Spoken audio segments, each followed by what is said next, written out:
What do you think you'll miss most about Amherst? The main reason why I chose to come to Amherst were the people that I met on my visit, and I think more so than anything, when I leave Amherst, I'm going to miss my classmates and friends that I've developed over the past 4 years. And prior to arriving at Amherst, I think, like a number of other students, I was very apprehensive. Coming from Southern California, where the culture is very different, and going to a small school in New England, I think there was a culture shock. But I've loved my time here. I gotta add to that. I think the people will certainly be what I miss most about Amherst College, but I also want to add on, it's really just the opportunities to take risk and to really explore what I want and what my passions are, because I feel like I've done that throughout Amherst. My freshman year here, to be very honest, I struggled a lot. There was a lot of culture shock. There was a lot of trying to find where I belong on this campus. Finding that team that we were talking about, which I couldn't find as a first year.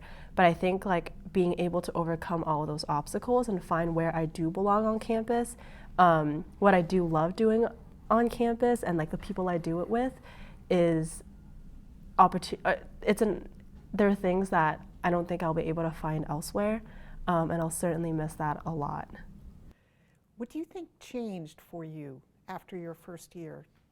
Have you looked back at that and wondered? So since Amherst College is such an elite college, I think my first year, it was really finding out, or a feeling of mediocrity amongst like a lot of amazing people. And so that was like kind of a big hurdle that I think not just me, but a lot of students have to go through. So like I said in the beginning, like diversity work is not something I had looked into, and not something I had expected myself to do.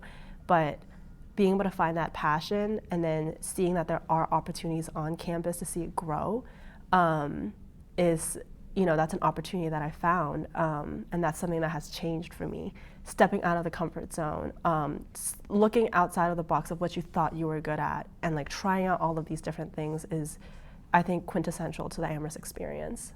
That's interesting. What would you say, Servet? I mean, I think along Rachel's lines, it's kind of what Justice Sotomayor talked about when she came here, about this imposter complex of her being on the court and among such amazing legal scholars, where here students are around such brilliant minds that at first you feel as if everyone is better than you, and that it takes some time to build that community and sense of belonging to the campus. A friend of mine and I were talking about this innocence of college, where you don't have to know, for these 4 years, you don't have to know your next plans. You just have to be in the moment, where you have to kind of do whatever you want, challenge yourself, do things you've never done before, and really explore who you are and the kind of person you want to become. Build, and there's a certain kind of innocence to that not knowing, not having to have a plan, that I'm going to miss, because once I leave, I know that I'm always going to have to be thinking ahead. And I think there's a certain innocence that Amherst brings to that I'm really going to miss.